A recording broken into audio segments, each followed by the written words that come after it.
नमस्कार, मैं हूं अंकुर और आप देख रहे हैं सत्य हिंदी का न्यूज बुलेटिन। एक नजर अब तक की सुर्खियों पर। भारत ने रांची टेस्ट में इंग्लैंड को 5 विकेट से हरा दिया है। इसके साथ ही भारत ने 5 मैचों की टेस्ट सीरीज में 3-1 की अजय बढ़त हासिल कर ली है।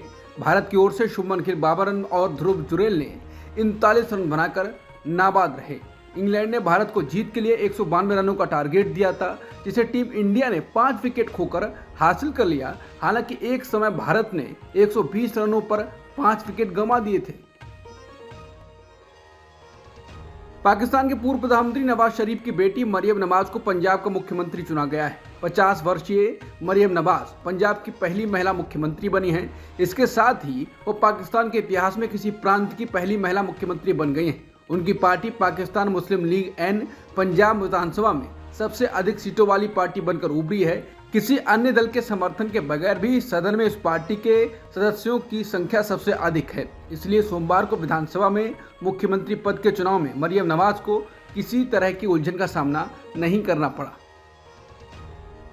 हरियाणा पुलिस ने रविवार को इंडियन नेशनल लोकदल के प्रदेश अध्यक्ष नफेर सिंह राठी की हत्या के मामले में बहादुरगढ़ के पूर्व भाजपा विधायक नरेश कौशिक सहित 12 लोगों के खिलाफ एफआईआर दर्ज की है। कौशिक के अलावा जो आरोपी हैं उनमें भी कई जनप्रतिनिधि रहे हैं। बता दें, नफेर सिंह राठी को रविवार को बहादुरगढ़ में गोली मारकर हत्या कर दी गई थी। उनके एक सहयोगी की भी मौत हो गई थी। ये घटना झज्जर जिले में हुई।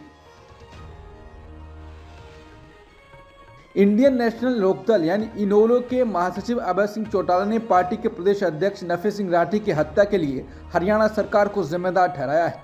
उन्होंने कहा कि राठी ने पुलिस प्रशासन से सुरक्षा की मांग की थी, लेकिन सुरक्षा नहीं दी गई। मीडिया से बात करते हुए अभय चौटाला ने कहा कि इस हत्या के लिए पूर्ण रूप से हरियाणा सरकार जिम्मेदार है। आज से 6 महीने पहले राठी साहब ने मुझे बताया था कि उन्हें खुद पुलिस को बताया है कि उन्हें खतरा है, उन पर कभी भी हमला हो सकता है। मैंने तुरंत झज्जर के एसपी से बात की और इस बात के लिए आगाह किया कि आपके पुलिस के लोगों ने राठी साहब को इस जानकारी दी है कि आप उन्हें सुरक्षा मुहैया कराएं। उन्होंने कहा कि नफेर राठी ने पुलिस, मुख्यमंत्री और राज्य के गृह मंत्री को भी चिट्ठी लिखी और सीआईडी के प्रमुख को भी चिट्ठी लिखकर सुरक्षा की मांग की थी। इसके बावजूद उन्हें किसी प्रकार की सुरक्षा मुहैया नहीं कराई गई और उन लोगों को सुरक्षा देते रहे तो इस धमकी में शामिल थे। कलकत्ता हाईकोर्ट ने कहा है कि यौन उत्पीड़न और जमीन हड़पने के आरोपों के मुख्य आरोपी शेख शाहजहां को संदेश खाली से गिरफ्तार करने पर कोई रोक नहीं है। बंगाल पुलिस उन्हें गिरफ्तार करे। अदालत ने कहा, हम स्पष्ट करते हैं कि किसी भी कार्यवाही में गिरफ्तारी पर कोई रोक नहीं है। उनके खिलाफ एफआईआर दर्ज है और उन्हें आरोपी के रूप में नामजद किया गया है। जाहिर तौर पर उन्हें गिरफ्तार करने की जरूरत है। अदालत को सोमवार को यह स्पष्टीकरण तब देना पड़ा जब तृणमूल कांग्रेस के सांसद अभिषेक बनर्जी ने रविवार रात एक अजीबोगरीब बयान दिया था। अभिषेक ने कहा कि बंगाल सरकार शाहजहां को गिरफ्तार करने में असमर्थ है क्योंकि अदालत ने पुलिस के हाथ बांध दिए हैं। दिल्ली के मुख्यमंत्री अरविंद केजरीवाल सोमवार को ईडी के 7वें समन पर भी केंद्रीय एजेंसी के सामने पेश नहीं हुए। इसके साथ ही केजरीवाल ने कहा है कि ईडी जब कोर्ट गई है तो ईडी और केंद्र सरकार कोर्ट के फैसले का इंतजार करें। एक तरफ ईडी कोर्ट जा रही है और दूसरी तरफ समन भेजे जा रहे हैं। क्या ईडी और केंद्र सरकार को कोर्ट पर भरोसा नहीं है? केजरीवाल ने कहा कि इनका मकसद है किसी तरह इंडिया अलायंस से गठबंधन तोड़ देना। मराठा कोटा नेता मनोज जारंगे पाटिल के नेतृत्व में मराठा आरक्षण आंदोलन फिर जोर पकड़ रहा है। सोमवार को महाराष्ट्र के जालना, छत्रपति संभाजीनगर और बीड जिले में कर्फ्यू लगा दिया गया। इन जिलों में इंटरनेट पर फिलहाल पाबंदी लगा दी गई है। अधिकारियों ने सोशल मीडिया प्लेटफॉर्म पर प्रसारित अफवाहों से संभावित अशांति पर चिंता जताई है।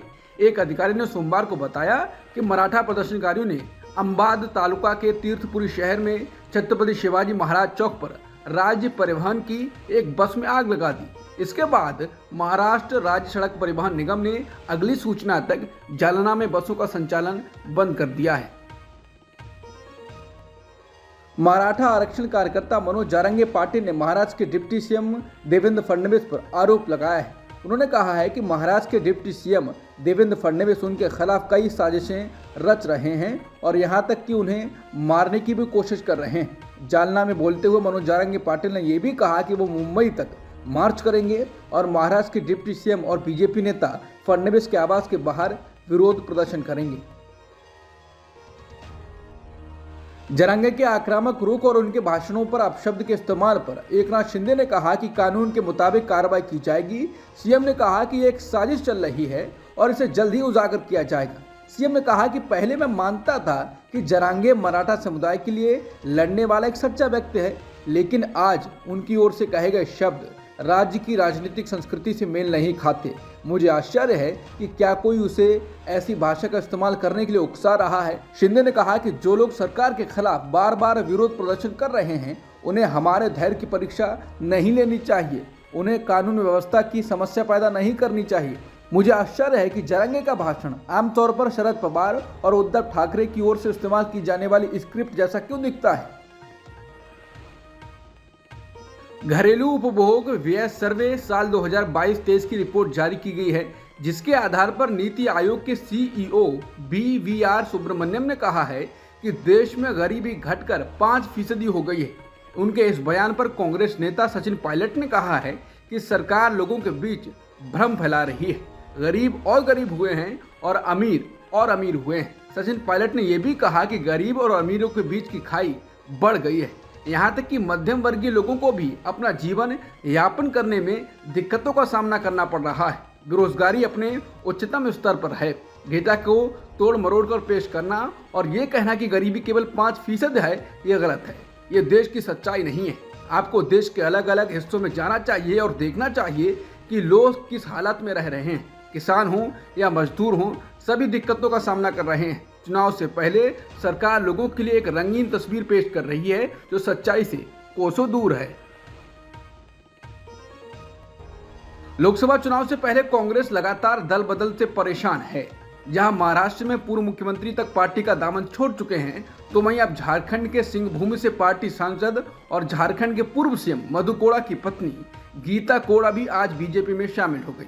उन्हें भाजपा के प्रदेश प्रमुख बाबूलाल मरांडी की उपस्थिति में भाजपा ज्वाइन की। न्यूज एजेंसी ANI ने सूत्रों के हवाले से बताया कि वो प्रदेश में कांग्रेस पार्टी द्वारा किए गए गठबंधन से नाखुश हैं। वाराणसी के ज्ञानवापी परिसर में स्थित व्यास तहखाने में पूजा जारी रहेगी। इलाहाबाद हाईकोर्ट ने सोमवार को यह फैसला सुनाया है। हाईकोर्ट में मुस्लिम पक्ष की ओर से इस बारे में याचिका दाखिल की गई थी। अदालत ने इस याचिका को खारिज कर दिया है। फैसला सुनाते हुए जस्टिस रोहित रंजन अग्रवाल ने कहा, केस से जुड़े सारे रिकॉर्ड्स और संबंधित पक्षों की दलीलें सुनने के बाद हाईकोर्ट जिला जज के सुनाए फैसले पर रोक लगाने की कोई वजह नहीं है। ज्ञानवापी मामले पर हिंदू पक्ष के वकील विष्णु शंकर जैन ने कहा कि आज इलाहाबाद हाईकोर्ट ने अंजुमन इंतजामिया की दोनों याचिकाओं को खारिज कर दिया है। इसका मतलब है कि व्यास जी के तहखाने में जो पूजा चल रही थी वो वैसे ही चलती रहेगी। अगर वे सुप्रीम कोर्ट जाएंगे तो हम भी सुप्रीम कोर्ट में अपनी बात रखेंगे। ज्ञानवापी मामले में हिंदू पक्ष के अधिवक्ता प्रभाष पांडे ने कहा कि यह सनातन धर्म के लिए बड़ी जीत है। MSP समेत कई मांगों को लेकर आंदोलन कर रहे किसान सोमवार को ट्रैक्टर मार्च निकालेंगे। इसे देखते हुए दिल्ली के सभी बॉर्डर पर सुरक्षा कड़ी कर दी गई है। संयुक्त किसान मोर्चा ने ऐलान किया है कि सोमवार को हाईवे पर सुबह 11 बजे से दोपहर 3 बजे तक ट्रैक्टरों की लंबी कतार लगाई जाएगी। BKU टिकैत के अध्यक्ष पश्चिमी यूपी पवन खटाना ने कहा कि कई गांवों से किसान ग्रेटर नोएडा स्थित टोल प्लाजा पर इकट्ठा होंगे और वहां से चिल्ला बॉर्डर की ओर बढ़ते जाएंगे। उन्होंने ये भी कहा कि सोमवार को विश्व व्यापार संगठन और केंद्र का पुतला फूंका जाएगा। SKM गैर राजनीतिक और KMM की भी कई बैठकें होंगी।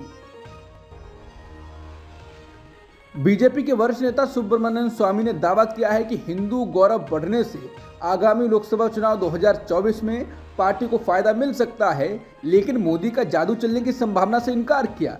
एक विधि सम्मेलन में शिरकत करने आए स्वामी ने कहा कि बीजेपी और राष्ट्रीय स्वयंसेवक संघ यानी RSS व्यक्ति के बजाय संगठन एवं सिद्धांत को अहमियत देते हैं। PM मोदी पर तंज कसते हुए पूर्व केंद्रीय मंत्री ने कहा कि कुछ लोग सोचते हैं कि यह बदलाव उनकी वजह से हुआ है। हमें ऐसी चीज़ों को महत्व देने की ज़रूरत नहीं है। BJP RSS में व्यक्तियों को कोई महत्व नहीं दिया जाता, ये कांग्रेस की संस्कृति रही है। सुप्रीम कोर्ट के पूर्व जस्टिस MB लोकुर ने अदालत को लेकर बड़ी बात कही है। उन्होंने कहा कि आज धारणा यह है कि अगर मामला किसी विशेष बेंच के सामने जाता है तो नतीजा ये होने वाला है, ये कहा जाता है। उन्होंने कहा कि आपके पास उमर खालिद द्वारा जमानत मांगने का मामला था। अंततः वकील ने कहा हम मामला वापस लेना चाहते हैं क्योंकि वो जानते थे कि नतीजा क्या होने वाला है। सुप्रीम कोर्ट के पूर्व जज जस्टिस कुरियन जोसेफ ने कहा कि चौथे स्तंभ के रूप में मीडिया लोकतंत्र, संविधान और सच्चाई की रक्षा करने में विफल रहा है। उन्होंने कहा कि कुछ डिजिटल मीडिया को छोड़कर कोई भी निडर और स्वतंत्र पत्रकारिता नहीं है। उन्होंने कहा कि आज देश में जिस तरह से फेफड़ों को कुचल दिया जाता है ताकि कोई सीटी ना बजाए, ये देश के लिए बहुत खतरनाक प्रवृत्ति है। रूस यूक्रेन के युद्ध के बीच एक भारतीय की मौत हो गई। गुजरात के रहने वाले 23 वर्षीय हेमिल मंगुकिया की मौत एक मिसाइल हमले में 21 फरवरी को हुई। सोमवार को हेमिल के अंतिम संस्कार बिना शव के होगा। हेमिल सूरत के पाटीदार इलाके वराछा के आनंद नगर वाडी के रहने वाले थे। हेमिल के पिता अश्विनी मंगुकिया कढ़ाई इकाई में काम करते हैं और काफी परेशान हैं। अश्विन ने द इंडियन एक्सप्रेस को बताया, हम विनम्रतापूर्वक अपनी सरकार से रूसी अधिकारियों से बात करने और मेरे बेटे का शव उसके गृहनगर सूरत लाने का अनुरोध करते हैं। 21 फरवरी को उसका निधन हो गया। हमें यह भी पता नहीं कि उसका शव कहाँ है और ना ही हमारे पास अन्य लोगों का कोई कांटेक्ट है जिनसे हम संपर्क कर सकते हैं। हम असहाय हैं। अश्विन ने बताया कि हेमिल ने आखिरी बार उनसे 20 फरवरी को बात की थी। फिर 21 फरवरी को हेमिल की मौत हो गई। हेमिल ने अपने पिता से बताया था कि वो ठीक है, लेकिन उसने अपनी नौकरी के बारे में खुलासा नहीं किया था। कुछ भारतीयों को नौकरी के नाम पर रूस ले जाने और फिर वहां की सेना में काम कराने के मामले सामने आ रहे हैं। मीडिया रिपोर्ट्स में विदेश मंत्रालय ने इस पर प्रतिक्रिया दी है। विदेश मंत्रालय ने बयान जारी कर कहा है, हमने रूसी सेना से रिहाई के लिए मदद मांगने वाले भारतीयों के संबंध में मीडिया में कुछ गलत रिपोर्टें देखी हैं। मॉस्को में भारतीय दूतावास के संज्ञान में लाए गए ऐसे हर मामले को रूसी अधिकारियों के साथ हमने दृढ़ता से उठाया है और मंत्रालय के ध्यान में लाए गए मामलों को नई दिल्ली में रूसी दूतावास के सामने उठाया है। इसके नतीजे में कई भारतीयों को छोड़ा जा चुका है। हम रूसी सेना से भारतीय नागरिकों की जल्द रिहाई के लिए रूसी अधिकारियों के साथ काम कर रहे हैं और यह हमारी प्राथमिकता भी है और प्रतिबद्धता भी है। बता दें, बीते सप्ताह खबर आई कि कुछ भारतीय युवाओं को रूस में नौकरी के नाम पर ले जाया गया और फिर उनसे वहां सेना में जबरन काम कराया जा रहा है। उनका दावा है कि एजेंटों ने उन्हें नौकरी के नाम पर बुलाया और फिर उनकी भर्ती रूसी सेना में करा दी।